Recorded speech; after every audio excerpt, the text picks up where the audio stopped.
India இந்துக்களுக்கு மட்டுமே என்று சொன்னால், இந்தியாவை படைத்தது இந்து கடவுள் என்றால் வெளிநாட்டை படைத்தது யார்?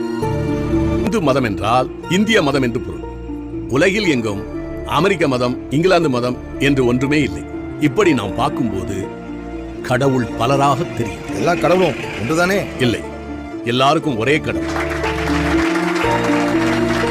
உங்க பெயர் கிறிஸ்தவ பெயரா தெரியலையே. உங்க அப்பாவுக்கு நீங்களா பேர் வச்சீங்க? ஐ அப்ஜெக்ட் திஸ் யுவர் ஆனர். இல்லையா, நான் ஒரு உதாரணத்துக்கு தான் கேட்கிறேன். Your honour. பப்ளிக் ப்ராசிக்யூட்டர், உங்க ஆன்சர்? என்னங்க நீங்க பேசுறது குதர்க்கமா இருக்கே.